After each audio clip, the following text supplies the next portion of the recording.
Good morning, everybody. According to the official timekeeping system of the United States of America, my Verizon Apple 15 cell phone, it's new, folks, probably new since I talked to you last. It is exactly 10 o'clock Eastern time. Thanks so much for joining us today. I'm Mark Kiner in my blue sweater shirt, joined by my partner Jim Blair in his new house in where, Jim? Ross, Ohio. Well, congratulations, Jim. I'm sure you're excited to be in the new house, you, Pat, and Tucker. Well, the Social Security Open Forum is brought to you by the National Social Security Advisor Certificate Program. We offer our class 3 ways: live in person, live webinars, and taped on demand videos. So first order of business is I want to congratulate Teresa Hutchinson and the Pittsburgh Steelers for signing Russell Wilson. Congratulations, Teresa. You must be excited about that. Yes, it was something pleasant to wake up to this morning because we just knew Mason Rudolph wasn't going to be sticking around because he was going to be able to get a lot more money than we could give him in Sandra the Cap. So, okay, exciting stuff. And I want to congratulate Baker Mayfield. I think a 3-year, $100 million contract. Wow. 50 million guaranteed. What, Jim?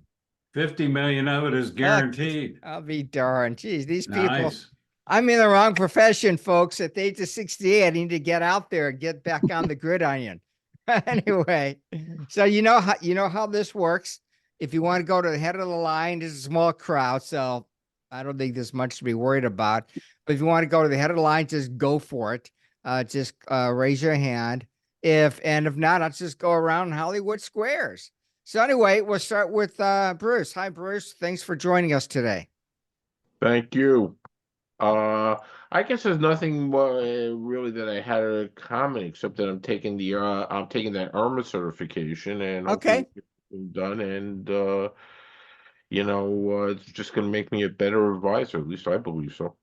And tell me, how is that going for you, the IRMA certified I'm just signing planner? I'm signing up. I'm going to begin studying.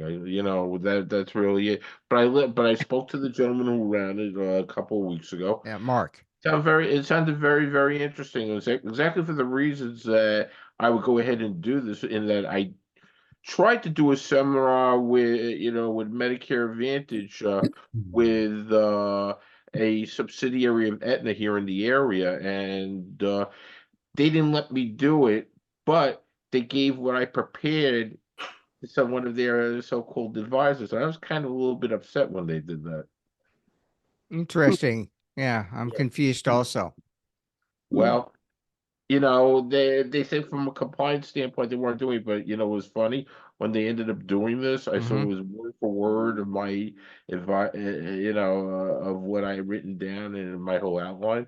So I kind of thought that to be, I kind of thought that, if you're going to go ahead and plagiarize, or you go ahead and give something that you can get approved by compliance, do you need to, to copyright or, whatever you're going to give your presentations as well? I thought that's what I thought was interesting.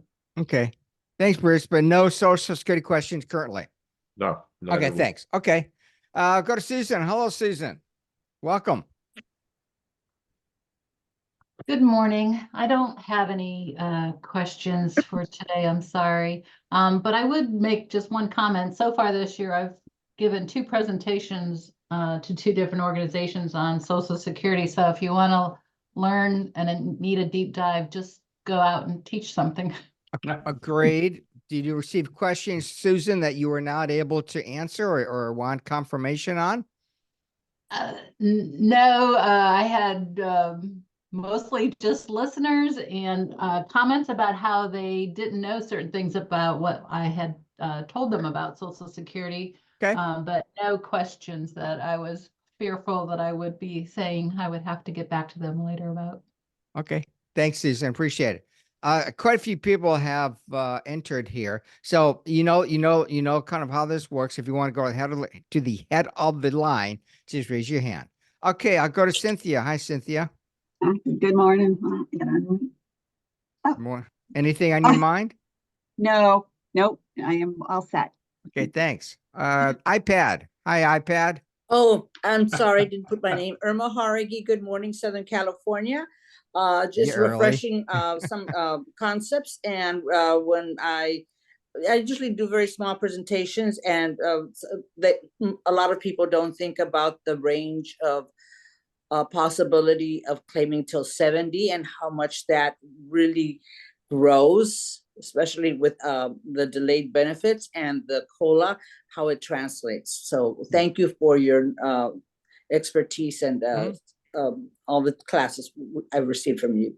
Of course, though, as you know, I did not wait to age 70. I began my benefits at my full retirement age, June of 22. That was my full retirement age. I'm single. Nobody's going to collect off me when I'm gone. So when that money comes in, do you guys all know when I get paid? Any thoughts? The third Wednesday of the month. So the third Wednesday of March is coming up. It's not that far from now. I don't know the date. So when that money comes in, I'll use it to pay some bills, invest, pay loans, maybe even make some estimated tax payments. Nah, I don't think so. Anyway, I've got uses for that money, believe me. All right, thanks. Irma, you said? Yes, Irma. Irma, thank you. Okay, Teresa, we're up to you. Good morning. I, like Susan, had taught a class last week for CLE for 25 attorneys. Okay. I did get one question and I felt uncomfortable answering it because I wasn't entirely certain, because I know they have different rules. And it was for a person who was getting a railroad pension. I knew that's what you were going to say, Teresa. And I'm like, I said, they're not exactly the same rules as other pensions and WEP. And I said, I don't really feel comfortable answering. So I don't know if it's too much of a long-winded explanation or answer that Jim could provide, or if it's just ask Social Security and not me. Well, the thing with railroad, there's a part of railroad is just like Social Security. The earnings test applies. What they pay in is the same, but they have actually two tiers that they use. And tier one is like Social Security, second tier, they pay more money in tax wise, but then they get a lot more back. But also they can start drawing at different points in time. So the two can work together. Generally what happens if somebody has both Social Security and railroad determines, does railroad bring in Social Security and apply that to their railroad pension? Does Social Security pay and pull in what they earn from the railroad? Or do they just get two pension amounts? So it's controlled through the railroad board. And generally what I tell people, and they want you to file with the railroad first. So go ahead and call railroad and ask them the questions, because they're the ones that are in control.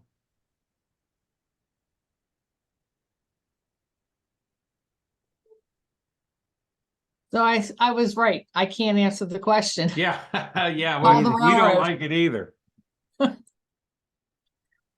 Yeah, Jim always says, and when we had a radio show on one of our stations here in Cincinnati, Ohio, the first question that Jim received was on the railroad plan. Am I right on that, Jim? Very first question from our call-in listeners was about railroad. So so we just hung up on him. No, we didn't. We tried to answer best we could. All right, we'll go to Nick. Hi, Nick. Hey, how you doing, Mark? Good, thanks. Thanks for being here. Yeah, thanks for Morning. thanks for having me. I'm glad to be here. I did get a question. So ironically, I do workshops and presentations all the time. I actually am doing a Medicare and a little bit on Social Security this week. However, last month I got a question from a retired firefighter on the WIP calculation, and I am attending at noon today because I know that's part of what we're talking about, and I'm like, that's a little over my expertise because I don't deal with it all the time. I think I've ran into this like twice in the last like 3 or 4 years. So that was one I got. And Bruce, I will also say, I actually just completed the IRMA certification myself. And it depends how aggressive you want to be to go through the material. I personally already had some knowledge with IRMA and knocked it out in a week. So, but I also spent a ton of time because I was traveling. So when I was in the hotel room, I was reading through everything. But Nick, are you going to subscribe to their software too?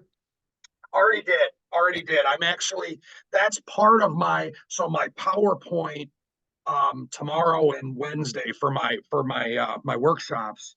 The second to last one is just like the 1-page example of how much you could pay in IRMA and how much you can pay in taxes, just to show them an example of the type of report that Okay. we can run for them. Okay.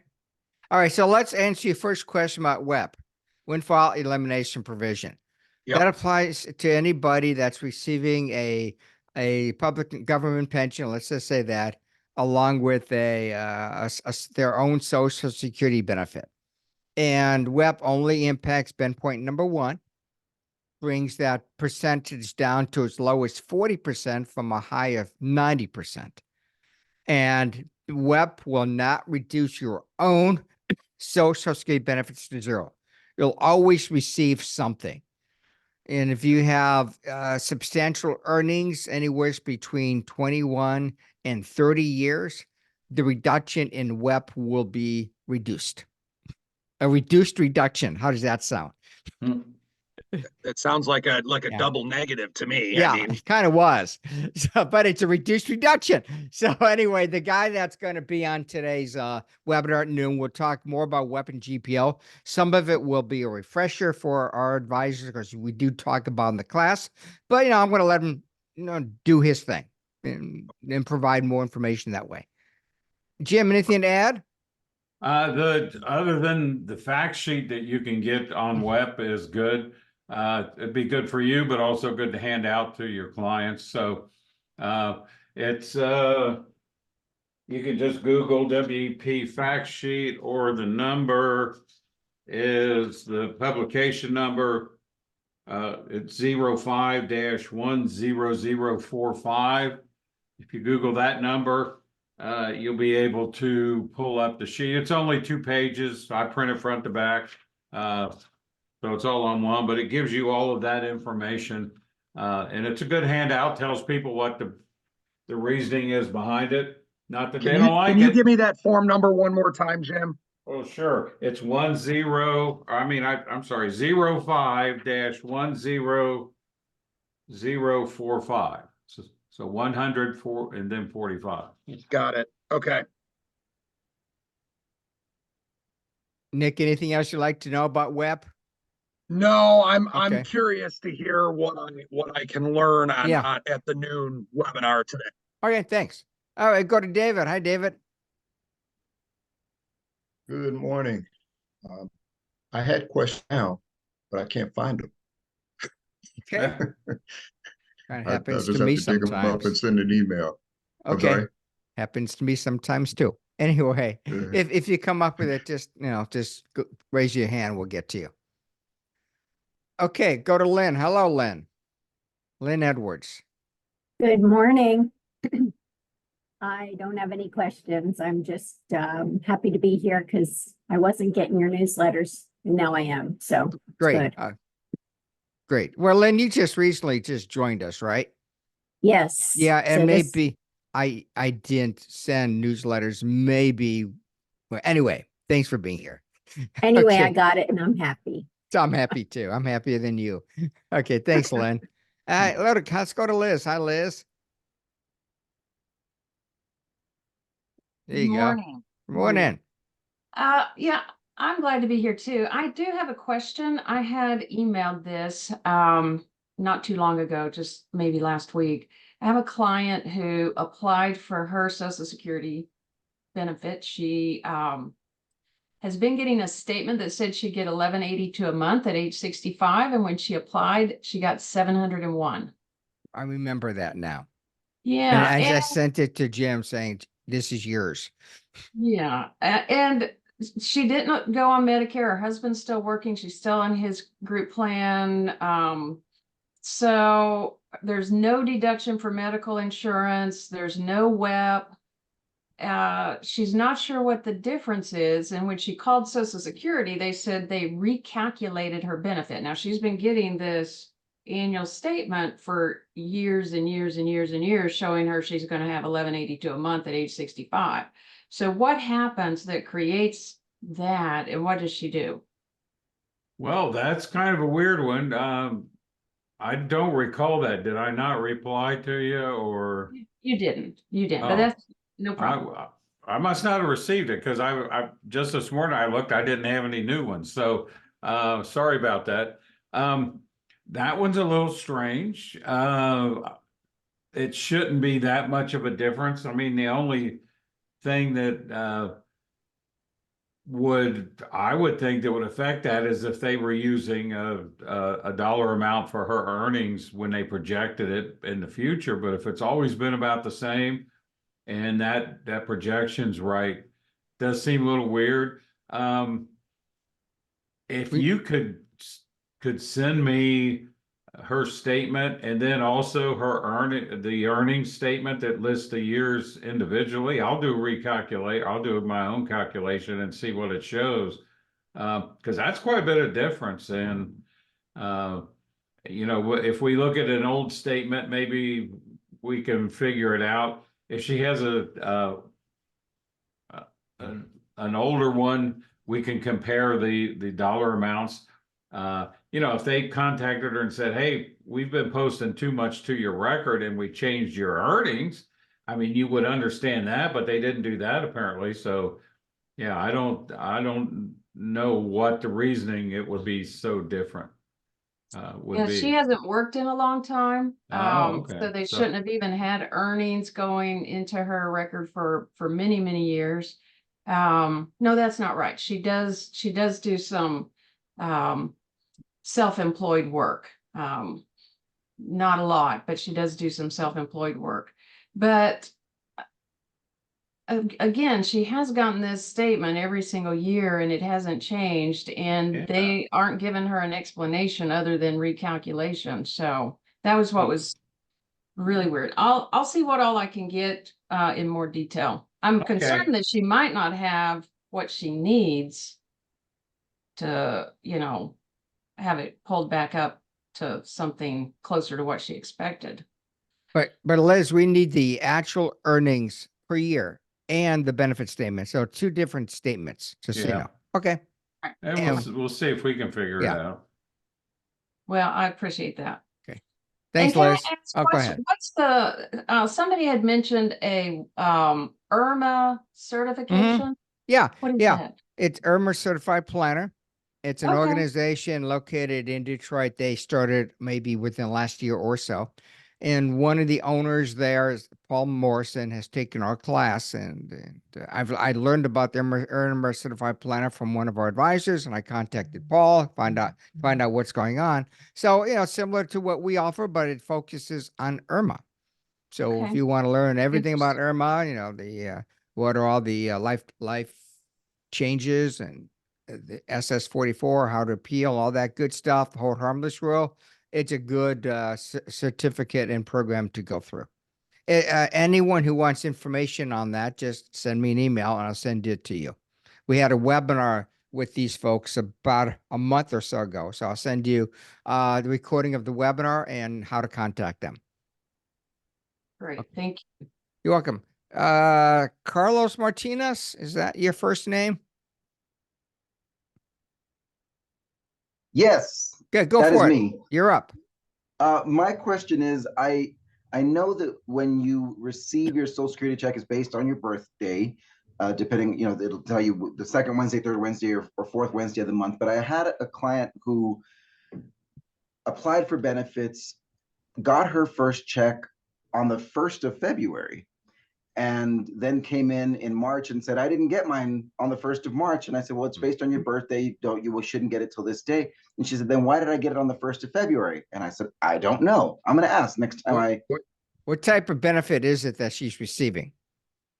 her social security is just her standard. Oh, it's not disability? Nope. Okay. No. Jim, what are your thoughts? Did they owe her, was it more than 1 month's worth of benefits? No.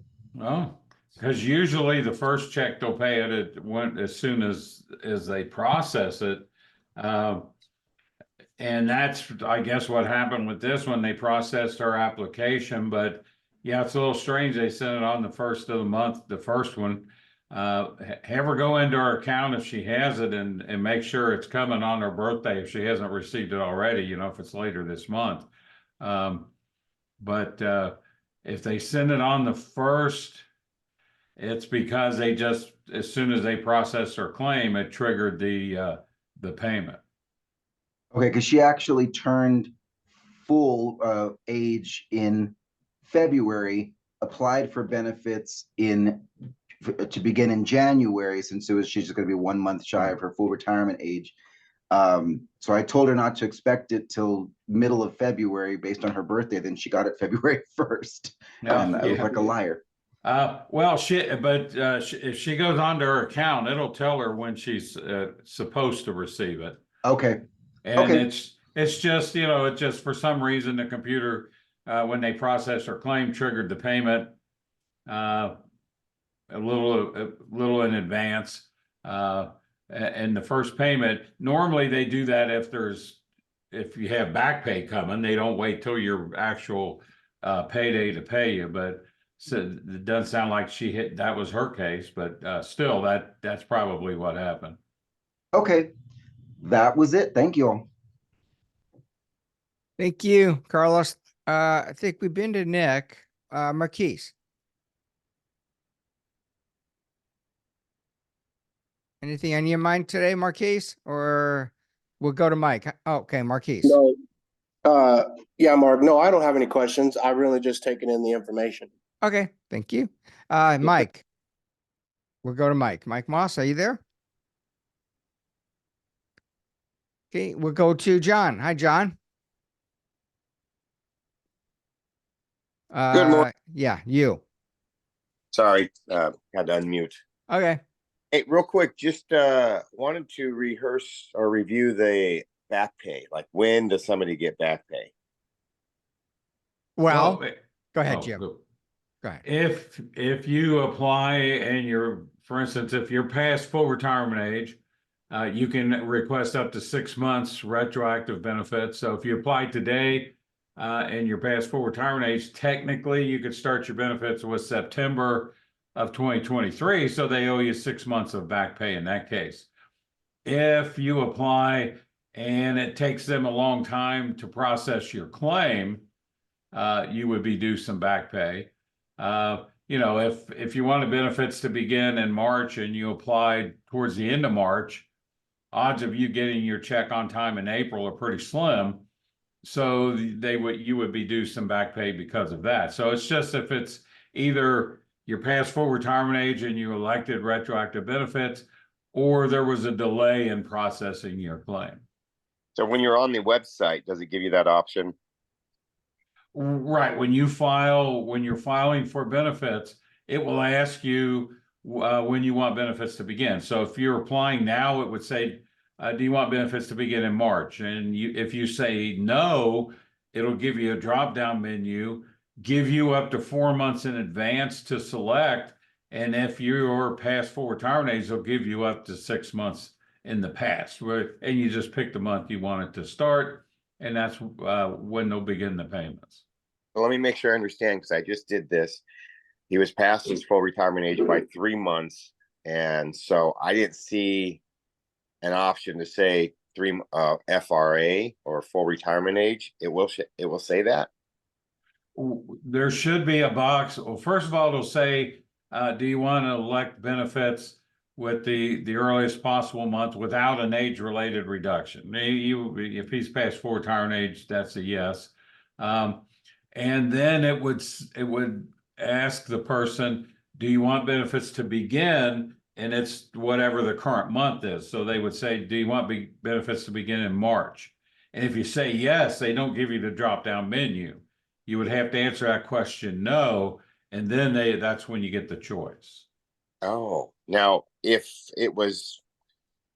I only saw those three choices or those months and I answered it, can I retro or change that answer with Social Security to get Yeah. get the months back pay or however many months?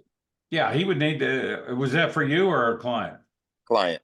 Okay, so he would need to contact the local Social Security office and say, I applied, I didn't select the month I thought I wanted benefits to begin, and they can do that retroactively for him. Perfect. Okay. Now, Easy enough. John, don't forget, Yeah. he's going to lose the DRCs for those 3 months. So what's the reason that he wants to go back, or she, to full retirement age, knowing he or she's going to lose DRCs? Probably the nice check. Okay. Yeah. Okay. Yeah. Usually, Not worth it. yeah, kind of. You kind, yeah, you want the DRCs to be paid to you for the rest of your life, and if somebody's going to collect off you when you're gone, it increases their benefit too. So, I am. Yeah. Yeah. Good point. well, Good yeah. point. Okay. All right. All right. Thank you. All right. Thank you. John H., you're next. Good morning, everyone. No questions, just appreciate the question and answers. Thank you. Okay. Jeffrey. Hi, Jeffrey. Good morning, Mark. I'm just listening in this morning. Thank Okay. you. Thank you. Go to Krista. Hello, Krista. Hi, good morning. Thanks so much. I do have a question. I just wanted to confirm my understanding with Social Security survivor benefits. So let's say that someone has begun their own retirement benefit and they're collecting a spousal benefit, and they're younger than their full retirement age, spouse dies, and now they have the opportunity to collect a survivor benefit. My understanding is that the survivor benefit would automatically occur or automatically switch from spousal to survivor because they were already collecting spousal. Is there a possibility to delay that survivor benefit to a later date? Well, if they're under full retirement age, it's not an automatic conversion. Oh, okay. If they're full retirement age or older, it is an automatic conversion. But if they're under full retirement age, Social Security will send them a form to sign that says they want the reduced survivor benefit. They don't have to file a new application. It's a form SSA 4111, and it just says, I'll take the survivor benefit at the reduced rate. And if they don't want to do that, then what happens is the spousal benefit would stop and they only receive their own Social Security until they reach full retirement age, and then they would file and switch over to the survivor at 100%. But it's not automatic, and you don't have to take the reduction. That's great. Thank you so much for clarifying that. Sure. Thank you, Krista. Tanya, you're up next.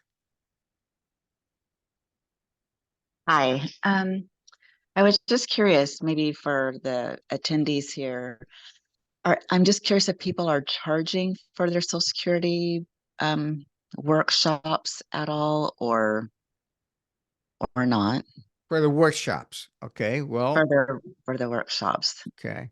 Anybody charging for workshops? No. No, I guess I would imagine not. Okay. Yeah. They may be charging for consultations. I hear consultation fees will range anywhere from $0 to $1,000, just depending what the advisor business model is. Right. Okay. Okay, cool. Thank you. Okay, thanks, Tanya. Elka, you're next. Okay, Elka. Okay, let's go to Mike. Mike's Fathom something.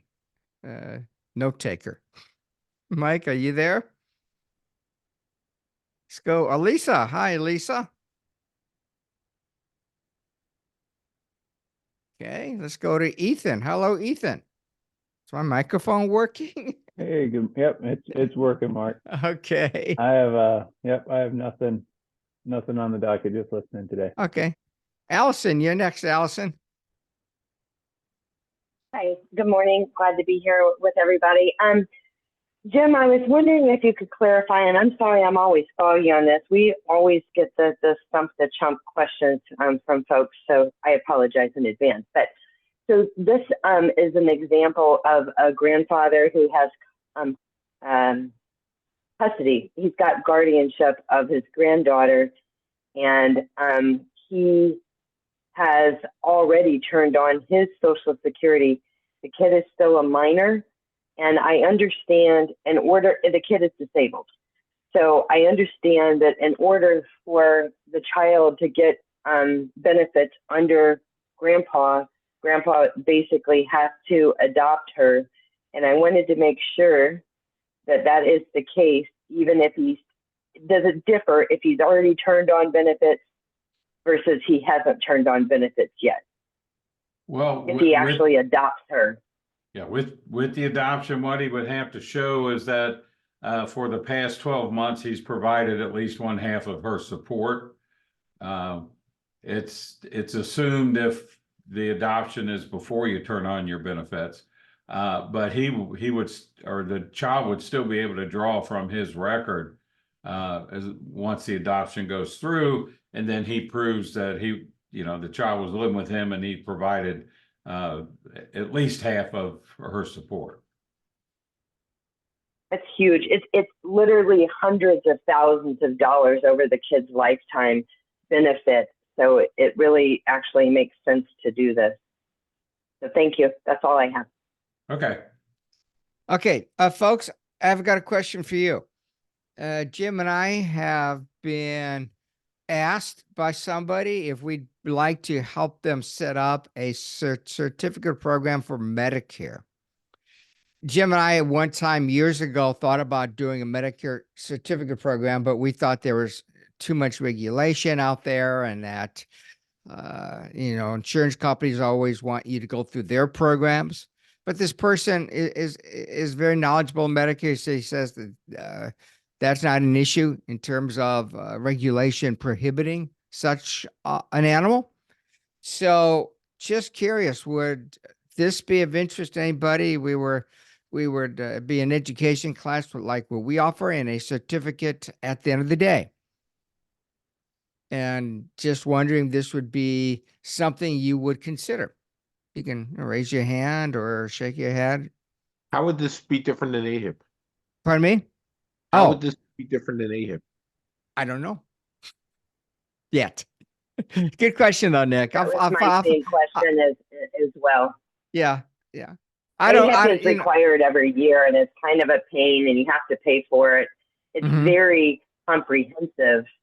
So I would be curious what the difference would be as well. That's a great question. I am writing that down. Thank you, folks. I appreciate that. Like I said, we're not really that up on this, and we're not going to do the legwork. This other person will, but we'll still be involved. So I want to make sure it's something that can be done. Okay. Okay. Can I pipe in on that too? Go ahead, Tanya. Who's Tanya? Go for it. Yeah. So, I mean, I've been in the Medicare space for over a decade. And there's not only the AHIP certification annually that we have to go through, but then every single carrier that we're contracted with on the Medicare Advantage side and or the Part D prescription drug plan side, they have their own levels of certifications. Agreed. And, honestly, I don't think me personally, I think I'm very well versed in Medicare. Sure. So I guess maybe it depends, but I think also with all of those certifications, because it can take like 40 hours. I mean, it used to take more, but some of the carriers have reduced what they're doing for their certification process. But it's a very lengthy process to go through all of them if you're contracted with a lot of different companies. So what they don't cover in the certifications are the things like IRMA. I'm just trying to think of, what else could possibly be in a certification class to make it worthwhile, valuable for all parties involved, those who are putting it on, etc.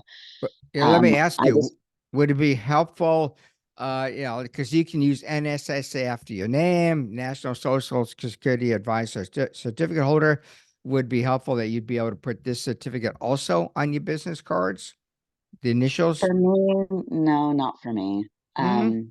I think the issue too is I know for me, and exactly what you just said on all of those trainings, like the training for Medicare is so ridiculous and so long that I made a decision that we're not going to offer Advantage plans. We're not doing the AHIP training because it's so much and we make so little off of it. It's like, it's not a revenue generating activity.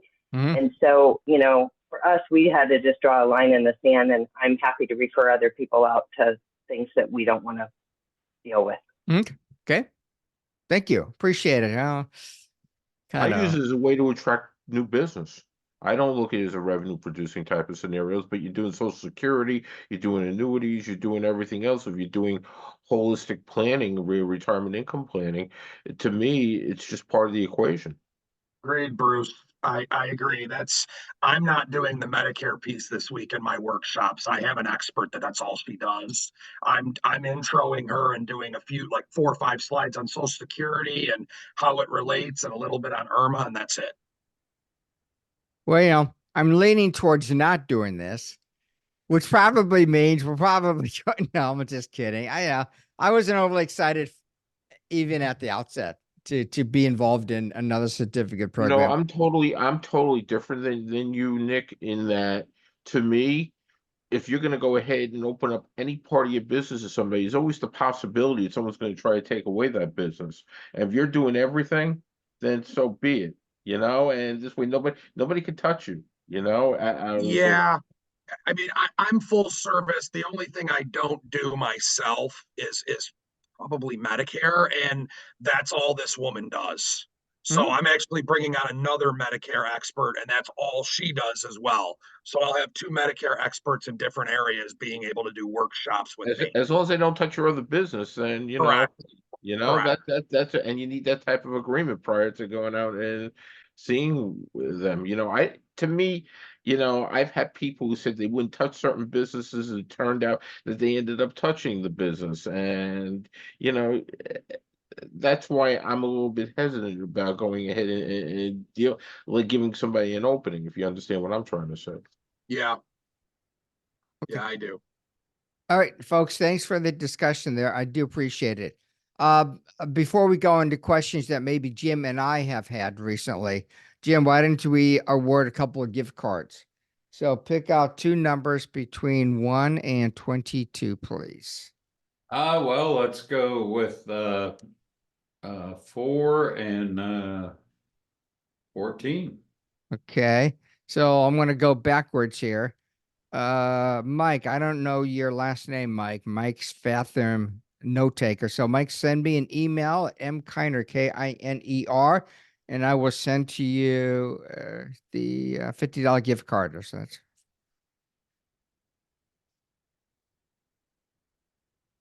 Liz. Yeah, also a winner. So Liz, also send me an email, because that's an email reminds me. Otherwise, my memory might be a little fading. So Liz and Mike, send me email mkiner@mypremierplan.com, and I will have Aaron email you $50 gift card. Well, thank you. Okay. So Jim, you've been answering lots of questions lately. Let's share some of them. We still always get questions on.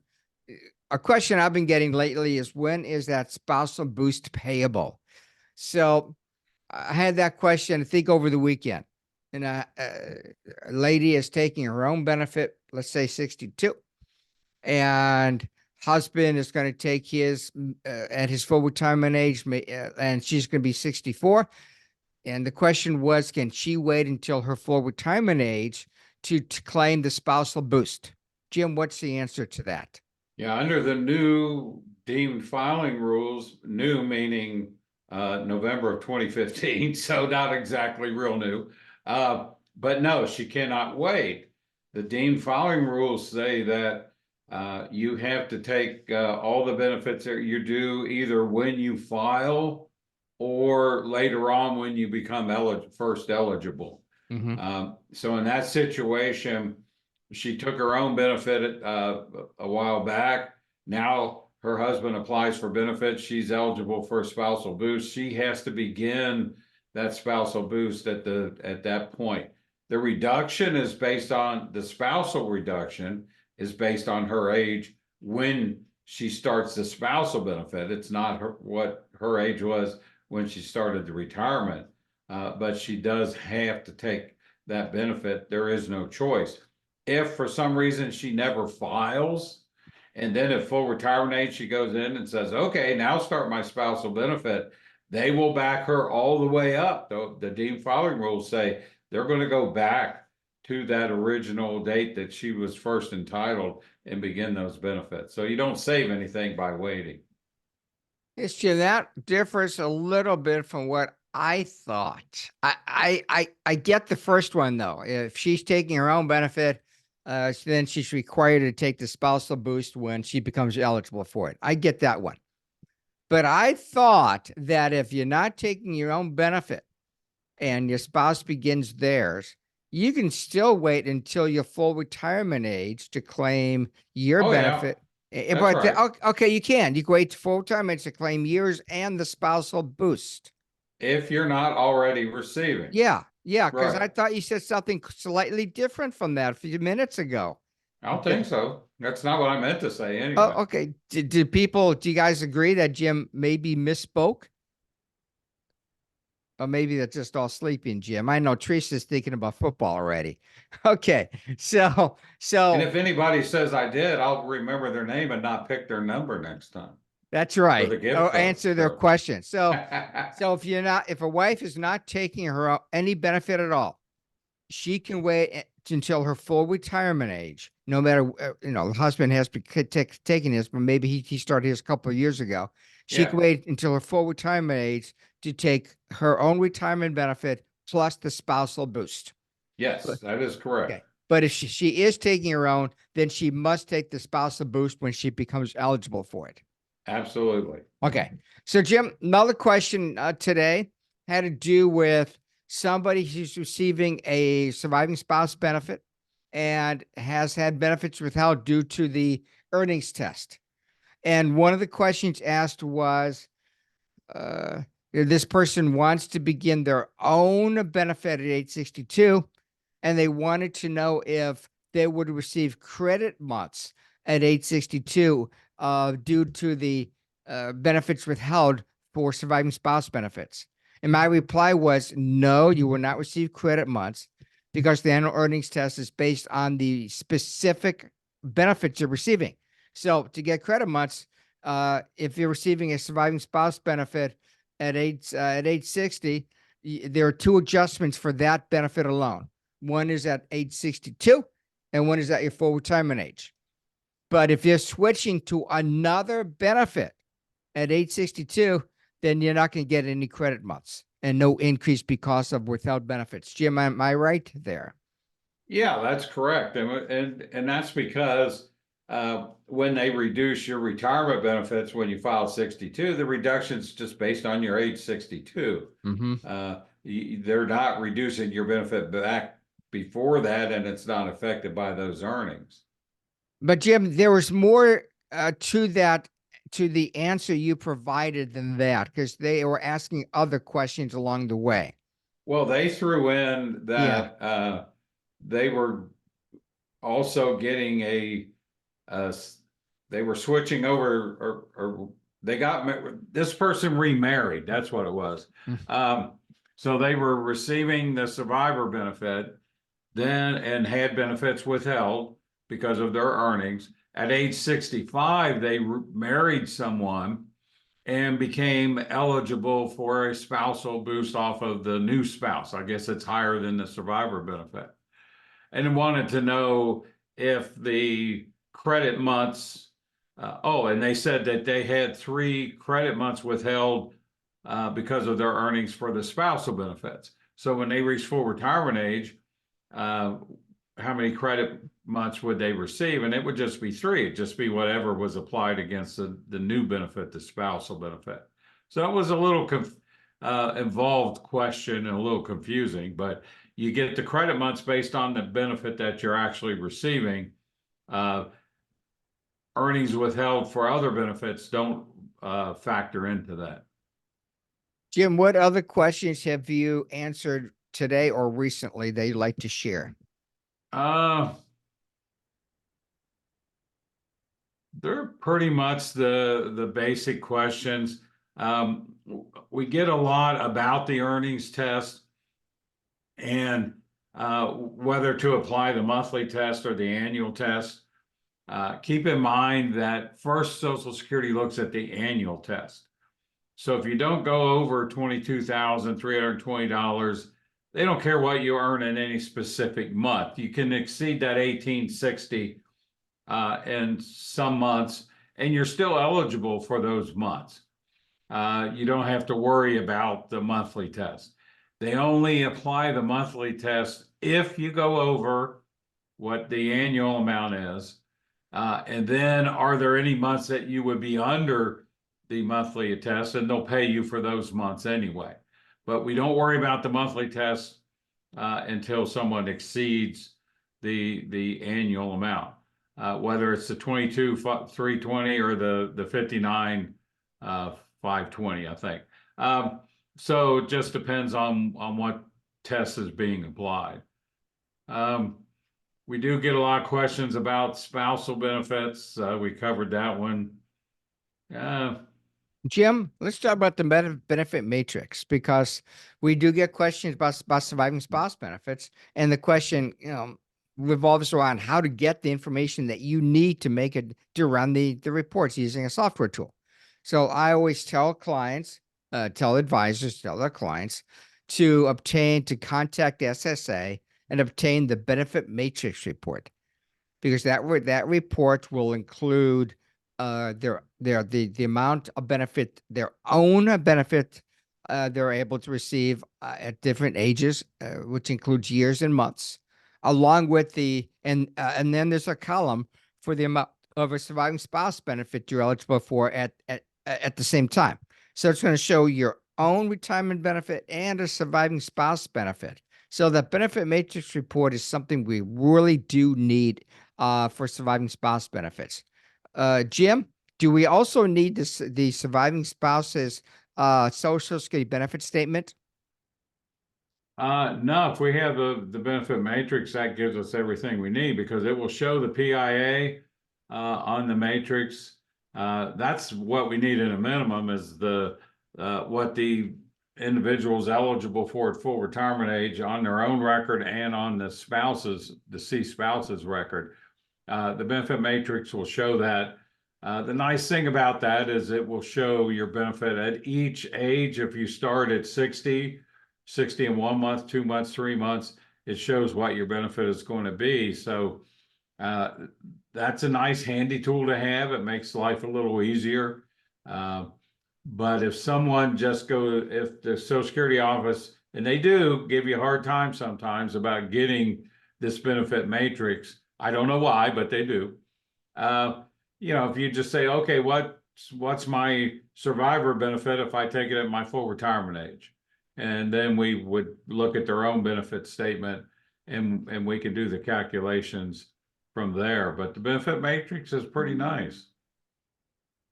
Jim, talk about horror stories, incorrect answers that maybe some clients have received recently from SSA. Oh, well, there are none. Social Security always gives out perfect information. We had one recently where someone had remarried, and then that marriage ended, and they were looking for benefits off of their first spouse, and Social Security is telling them that they're not eligible off of that person's work record because they remarried. Well, that's not right. I mean, as long as you're married, you may not be eligible, but as soon as that marriage ends, you become eligible once again. So we have issues there. We have issues as far as if they're eligible for a spousal benefit and when they can apply. So you just have to be real careful. Most of the folks at Social Security will give you the correct information. I think they try real hard. They do have problems with staffing. So when they get new people, it takes them a while. And sometimes the information isn't correct. Always question it, though. I helped somebody apply for Medicare last on March 1st because she turned 65 on June 8th. So I never helped anybody apply for anything online. Never have. But it's a really dear friend of mine, so I decided to help. So anyway, I had to send Jim an email afterwards or a text Jim because I thought something was a little odd. It wasn't, but I thought it was. So anyway, she's not applying for her own retirement benefit, just applying for Medicare. So it was fairly simple. One of the questions was, are you applying for Medicare and not retirement benefits? So, you know, something, I'm paraphrasing a little bit. So yeah, we said yes. So that was fairly simple. And so we went through the process. And one of the questions was, are you applying for Medicare Part B? And we said yes. So my question to Jim was, does the website, the application process just assume you're applying for Medicare Part A? I assumed it did. And Jim, what was your answer to that? Yeah, that's what the application is for Medicare Part A when you file for Medicare only. So it doesn't say that. Yeah, it doesn't say that. But whether you're filing for retirement benefits or you're just filing for Medicare only, when you file an application with Social Security and you're within 3 months of age 65 or older, that is an application for Medicare Part A, the hospital insurance. They will ask you if you want Part B. The reason they ask is it costs money. And so you have the ability to opt out. You cannot opt out of Part A if you're receiving a Social Security benefit. The only way to not have Part A of Medicare is to file any application for any kind of benefits with Social Security. But the application itself is for Part A hospital insurance. So I think 2 days later, 1 day later, she received an email from the Alabama Social Security office. And she asked me, is this legit? Because she lives in Ohio.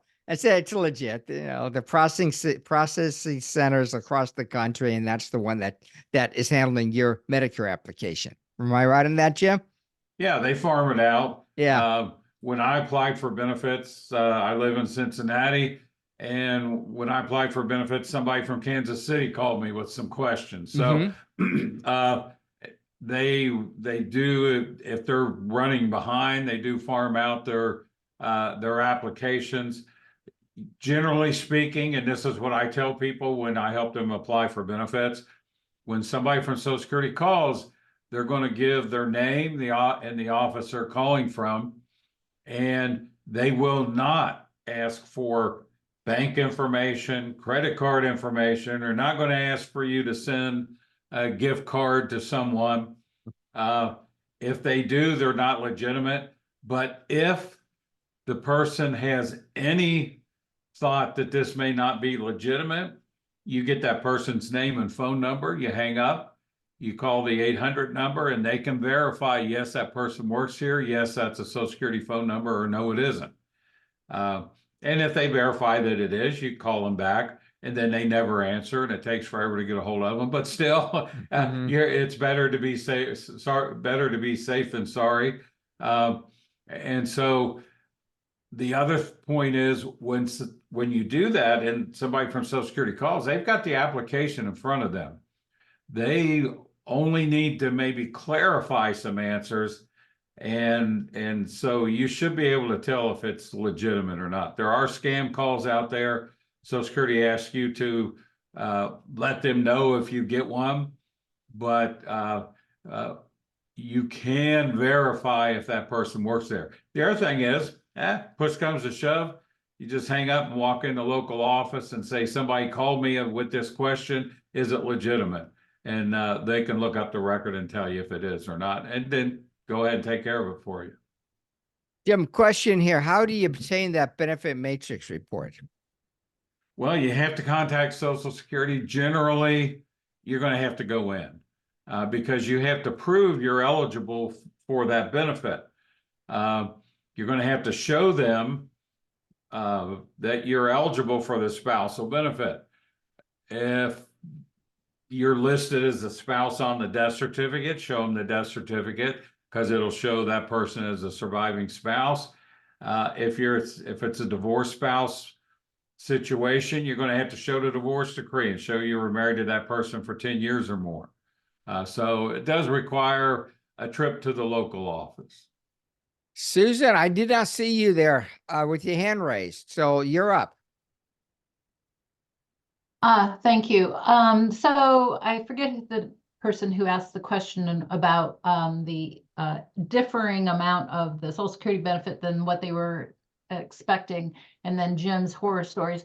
So can you just maybe outline what procedures we would take if we disagreed with an answer from the Social Security office? Well, it depends on what you're disagreeing about, but if it has to do with benefit amounts, you can ask them to recalculate the benefit. And I mean, technically, you can ask them to show you how it was calculated. How did you go through this? What earnings did you use? You can review your earnings record with them and make sure that what's posted on there is correct. The problem we ran into with Liz's client was that she was getting benefits or benefit statements that showed a dollar amount all along. And then when she files for benefits, the amount's way less than what the record had been showing. And so why did it change? Versus if you just apply for benefits and they say, this is how much you're getting. And you're thinking, well, that can't be right. If it's any other type of issue, generally, you can question it and ask for an explanation. And if the explanation isn't sufficient, you can generally file an appeal, a request for reconsideration, and have somebody different review all of the facts and give you a new answer. Okay, well, and I guess I just, when Liz said the response they got was that it was just a recalculation, like that's really not an answer. Like, where do you get a more detailed response? Yeah, that's not an answer. I mean, that doesn't tell you anything. So what you can do is you can say, I want somebody to sit down and show me step by step how my benefits were calculated and explain to me why it was $1,100 and some yesterday and today it's $700. And what changed in my record that generated that recalculation, and why is it less? Of course, if it's the other way, nobody's going to question. If it said 700, now you get 1,100, you just kind of whistle past the graveyard and hope nobody ever questions it. But if it goes down, you've got a right for a complete explanation. Sometimes they don't want to give it to you. And that means sometimes you got to say, sorry, let me speak to the supervisor because I want to know. It does sound like it's an office visit though, right? Yeah, unfortunately, people on the 800 number aren't going to be able to tell you. Okay. All right, folks, we're definitely coming up to the bewitching hour, so we will terminate this open forum. Appreciate everybody being here with us. In a recent newsletter, I did indicate the future open forums and stuff, so it'd be great to have you on those also. I think we have one that starts at 2:00 Eastern time, somewhere down the road. And we do have a webinar later on this week, maybe Friday, don't quote me. Thursday, Stephen Anderson's going to talk about the market. Never mind. Okay. I was thinking of our. That's right. Friday. Yeah, Friday. Stephen Anderson's going to talk about his various marketing systems to help you to grow your businesses. So I hope you could join us there. And Jim's right. On Thursday, we do have an all-day webinar from, I think, 9 to 5:30, right? Eastern time, Jim? Yeah. All right. Okay, folks. Thank you. I'll see some of you in an hour at noon. Bye. Thanks. See ya. Bye.